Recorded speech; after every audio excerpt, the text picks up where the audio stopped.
साधक परिवार आपको दिखाए सच का आईना।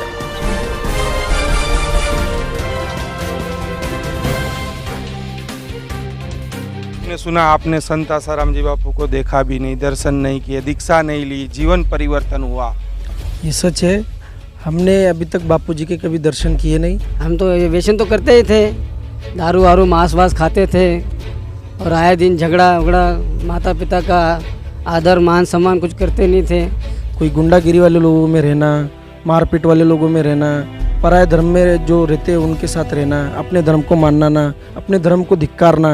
मस्जिदों पे चले गए, मज़ारों पे चले गए, वहाँ फूल चढ़ा दिए, वहाँ सजदे कर दिए, तो हमें हमारे पता चलता था कि भाई ये हमारे धर्म से श्रेष्ठ है। सत्संग क्या होता है, ज्ञान क्या होता है, संत क्या होते हैं, धर्म संस्कृति, ये सब ज्ञान का हमको पता ही नहीं था। कि हमें ऐसा लगता था कि ये धर्म बड़े बढ़िया है, हमारे धर्म में तो कुछ है नहीं। संस्कृति का पूर्ण ज्ञान जो हमें यहाँ से मिला ना, तो हम तो यही चाहते हैं कि जो हमें मिला है वो सबको मिले। सरकार और न्यायपालिका को ये अनुभव देखना चाहिए, इनकी बात सोचनी चाहिए कि बापू के केवल फोटो में फोटो, हाँ, खाली फोटो के दर्शन किए, उनके हमें लाइव अभी समर्थ उनको देखा नहीं है। खाली केवल उनके सत्संग सुने, रेडियो पे मोबाइल पे सत्संग सुनते थे। उनके सत्संग से ही, सत्संग के माध्यम से ही हमारे जीवन में इतना परिवर्तन आया। आज 5 साल हुए हम जुड़े हुए, आज सब कुछ मांस दारू वारू सब हमको याद भी नहीं आती है। सरकार से यही दुआ करते हैं, यही प्रार्थना करते हैं कि हमारे बापूजी को जल्द ही रिहा किया जाए। जी, मेरा नाम सुनील विनायक सकट है जी। मैं नवागाम लिंबायत समिति की ओर से सूरत से हूँ जी। गुरुदेव के पावन की प्रेरणा से जो हमारा जीवन पहले उन्मत्त था, जीवन ऐसे समझते थे कि मनुष्य शरीर केवल भोग विलास के लिए है, खाने पीने के और मौज मस्ती के लिए है।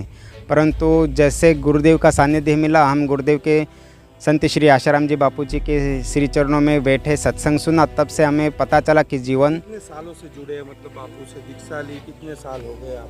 आज हमें 15-16 साल हुए मुझे, कि तब से हम जानते हैं कि जीवन कितना अनमोल है। जीवन केवल और केवल ईश्वर प्राप्ति के लिए मनुष्य शरीर मिला है। ये हमें गुरुदेव के सत्संग के द्वारा, उनके वचनों के द्वारा हमें पता चला। और जैसे ही गुरुदेव के सानिध्य में रहकर, गुरुदेव की पावन प्रेरणा से जो युवा सेवा संघ चल रहा है, उसी का हम एक हिस्सा बने।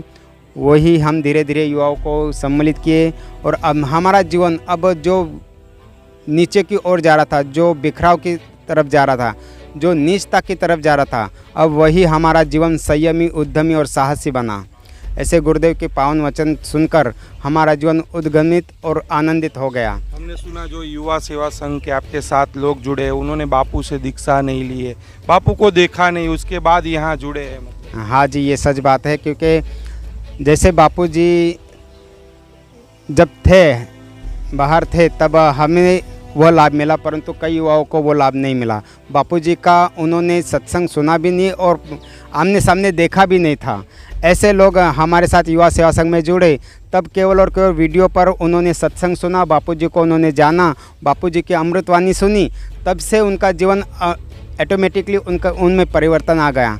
कई युवाओं का मांस मच्छी छूट गया, कई युवा दारू पीते थे, कई युवा भ्रष्टाचार में थे, कई युवा ऐसे गंदी आदतों में घिरे हुए थे। अब धीरे धीरे गुरुदेव का सत्संग प्रवचन सुनकर उनमें बदलाव आ गया। प्रभु, हमने सुना, आपने संत आसाराम जी बापू को देखा भी नहीं, दर्शन नहीं किए, दीक्षा नहीं ली, जीवन परिवर्तन हुआ। ये सच है। हमने अभी तक बापू जी के कभी दर्शन किए नहीं। केवल हमने, हमारे सुनील भाई है, इन्होंने हमें केवल बापू जी के सत्संग वीडियो द्वारा बताए, तो हमने सुना और देखा, तो हमें पता चला कि जीवन वास्तव में ऐसा होता है। जैसे हम दूसरे धर्म के लोगों को देखते थे, तो उनको देख के हमें ऐसा लगता था कि ये धर्म बड़ा बढ़िया है, हमारे धर्म में तो कुछ है नहीं। हमें कभी पता ही नहीं था हमारी संस्कृति क्या है। तो हमारी संस्कृति में क्या बताया जाता है, तुलसी का क्या महत्व है, माता पिता पूजन का क्या महत्व है, मतलब मातृदेवो भव पितृदेवो भव, ये हमें कुछ पता नहीं था। ये केवल हमने दूसरों से सुना था, लेकिन हमारे धर्म में अपनाया जाता है और हमारे धर्म में इस प्रकार किया जाता है, ये सब चीज़ें हमें पता नहीं थी। हम क्या समझते थे भाई, कई मस्जिदों पे चले गए, मज़ारों पे चले गए, वहाँ फूल चढ़ा दिए, वहाँ सजदे कर दिए, तो हमें हमारे पता चलता था कि भाई ये हमारे धर्म से श्रेष्ठ है, इधर हमारी मनोकामनाएं पूर्ण होती है, ये हम ऐसा समझते थे। लेकिन हमें वास्तव में जब बापूजी के सत्संग पता चला कि जीवन कैसे जीना है और जीवन में जीने की कला क्या है, वो बापूजी द्वारा हमें पता चली। और हम लोग तो सरकार से यही दुआ करते, यही प्रार्थना करते हैं कि हमारे बापूजी को जल्द ही रिहा किया जाए और जो बापूजी आए और हमें बापूजी द्वारा हमारे बापूजी का सानिध्य मिले, उनका सत्संग मिले और हमारे जैसे कई युवाओं का जीवन परिवर्तन हो और कई युवाओं को आत्मज्ञान की और एक राह मिले और उनको अपने परमात्मा स्वरूप का ज्ञान हो, बोध हो। इसलिए हम यही चाहते हैं कि पूज्य बापूजी को जल्दी ही रिहा किया जाए। क्या नाम है आपका? मेरा नाम शंकर लोंडे है, मैं नवागाम डिंडोली से हूँ, सूरत से। कैसा जीवन था पहले? मतलब हमारा जीवन जो पहले था गुरुदेव के मिलने के पहले वो बड़ा ही गंदा और चिड़चिड़ा था। हमको अनेक अनेक प्रकार के व्यसन थे। क्या क्या व्यसन करते थे? व्यसन में तो सब दारू, गांजा, सब अलग अलग प्रकार के व्यसन करके छोड़ दिए हैं। मतलब इतने उसके आदी थे नशा के। जवानी मतलब जैसे हमने होश संभाला, जवान हुए, तब से कुसंग में लग गए। और सत्संग क्या होता है, ज्ञान क्या होता है, संत क्या होते हैं, धर्म, संस्कृति और प्रकृति, ये सब ज्ञान का हमको पता ही नहीं था। जब गुरुदेव हमारे मामा सुनील भाई वो काफ़ी दिनों से संत श्री आशाराम जी बापू से जुड़े हुए दीक्षित है, तो उन्होंने हमें प्रेरणा दी, हमें फोर्स किया सत्संग में आने को बापूजी के, कि तुम एक बार आओ, देखो कैसा है, क्या है, तुम्हें पता चलेगा कि वास्तविक जीवन क्या है, कैसा जीना चाहिए। तो ये सही मायने में तब तुम्हें पता चलेगा। तो हमने एक बार आके देखा। हम तो ये व्यसन तो करते ही थे, दारू वारू मांस वास खाते थे और आए दिन झगड़ा उगड़ा, माता पिता का आदर मान सम्मान कुछ करते नहीं थे।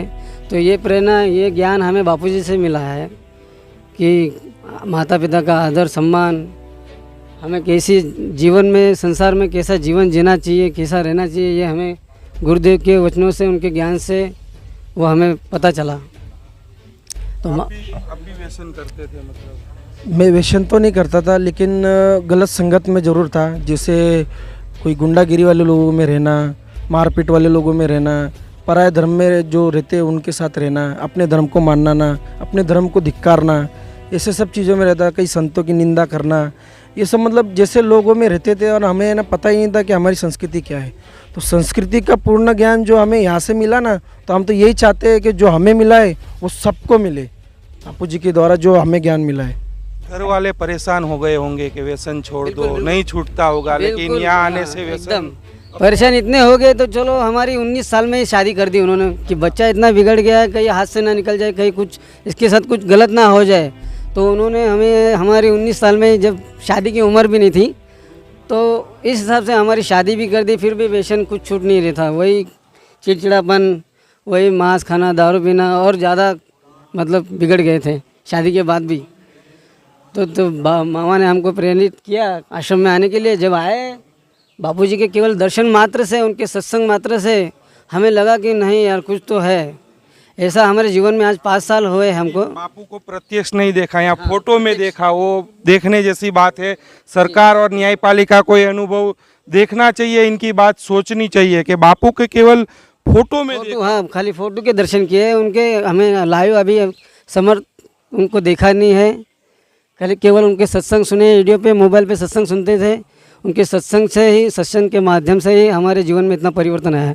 आज 5 साल हुए हम जुड़े हुए। आज सब कुछ मांस, दारू वारू सब उनको हमको याद भी नहीं आती है। तो क्या कहोगे न्यायपालिका, सरकार? न्यायपालिका से तो यही मांग है कि हमारे गुरुदेव को, बापूजी को, संत श्री आशाराम जी को जल्द से जल्द रिहा करे।